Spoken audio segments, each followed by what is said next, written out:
Bien le bonjour chez tous. Je tiens déjà à m'excuser pour ce temps de silence et d'absence. C'était pour des raisons indépendamment de moi. Voilà, c'est vrai, mon téléphone avait des petits soucis. J'avais aussi des petits soucis de santé. Je profite de l'occasion pour vous demander de souvent de prier aussi pour moi. Parce que parler des mystères cachés, comme la résurrection et tout ce que je vais aborder ce matin, ce n'est pas évident. Vous voyez déjà à quelle heure je produis cette vidéo parce que c'était pas facile depuis le matin.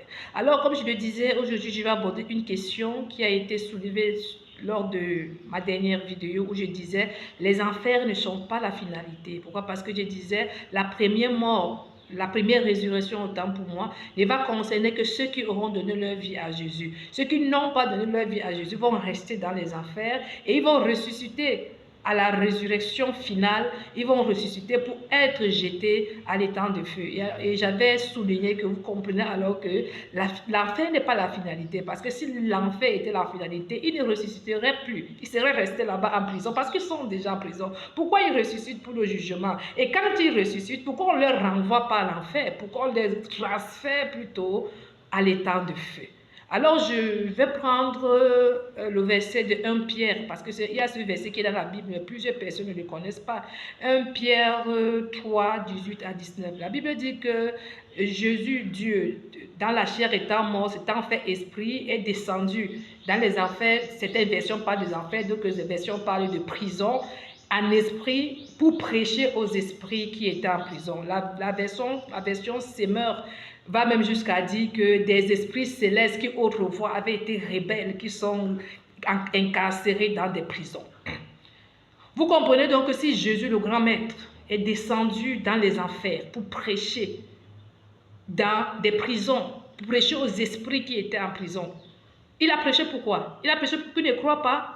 Il a prêché pour qu'ils ne se répandent pas. Dieu, Jésus, le grand amour. Si Jésus prêche dans les enfers, si Jésus prêche dans des prisons, si Jésus prêche aux esprits, que ces esprits soient en prison dans les enfers, que ces esprits soient en prison dans les rochers, je suis dans Ésaïe 42, que ces esprits soient incarcérés dans des montagnes, dans des forêts, dans des eaux, quel que soit là où ces esprits sont incarcérés. On te dit, Jésus a prêché aux esprits.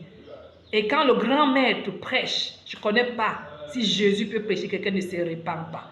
Qu'est-ce qu'on doit retenir dans ça? C'est qu'il y a possibilité de prêcher encore en enfer. Ça va bousculer les pentecôtistes. Hein? Ce que j'ai dit là, ça va donner des framboles. Oui, je sais. Ça va donner... C'est ici qu'on va commencer à se séparer. Pourquoi? Parce que quand Jésus avait dit que ceux qui veulent me suivre doivent manger ma chair et mon sang, on dit, ah voilà un cannibale. Ça a commencé. Ils sont partis. Mais si vous avez un peu de la sagesse, si vous avez, qu'est-ce que j'appelle la volonté de comprendre et d'augmenter votre connaissance, vous comprendrez que ce que j'ai dit est vrai.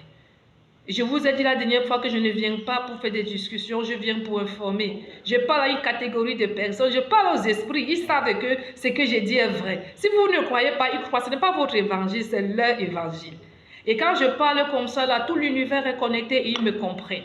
Mais je voudrais vous dire, vous qui avez vos morts incarcérés dans des enfers, dans des rochers, dans je ne sais où, voici le moment de saisir l'occasion de leur parler. Pourquoi? Parce que si Jésus, étant mort, est descendu aux enfers, est descendu dans les prisons pour prêcher aux esprits, Jésus a dit que vous qui me recevez, vous ferez des plus grandes choses que moi. Donc, au moins aujourd'hui, je n'ai pas besoin de mourir dans la chair pour descendre en prison et commencer à prêcher aux esprits. Je les prêche étant ici.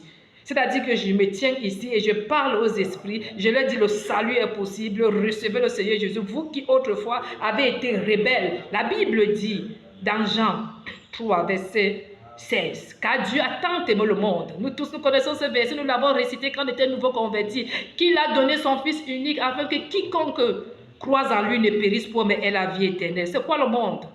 C'est quoi le monde? Il n'a pas dit que Dieu a tant aimé les hommes. Il a dit que Dieu a tant aimé le monde. Il est temps que la connaissance augmente. Il est temps que la connaissance augmente. Il a dit que Dieu a tant aimé le monde, afin que quiconque, whoever, quiconque, démon, esprit, ange, humain, quiconque accepte le Christ. Alors, c'est pourquoi je vous disais, l'enfer n'est pas la finalité. Parce que si l'enfer était la finalité, Jésus ne serait pas parti en enfer, donner encore une autre possibilité aux personnes de se repentir. Jésus a prêché. Il a dit, je suis le chemin, la vérité, la vie. Si Jésus a prêché dans les enfers, si Jésus a prêché aux esprits, alors prêchons aux esprits. Ils attendent notre salut. Oh, la Bible dit dans Apocalypse 20, je crois, 12, 14, qu'un livre fut ouvert et des livres furent ouverts. Les morts, la mort rendit ses morts, le séjour des morts, les eaux rendit. Il fut jugé et celui dont le nom ne fut pas inscrit dans le livre de vie fut jeté à l'étang de feu. Donc on t'enlève de l'enfer pour te jeter à l'étang de feu. Comprenez donc aujourd'hui que les enfers ne sont que des cellules. Les enfers ne sont que des cellules. Si on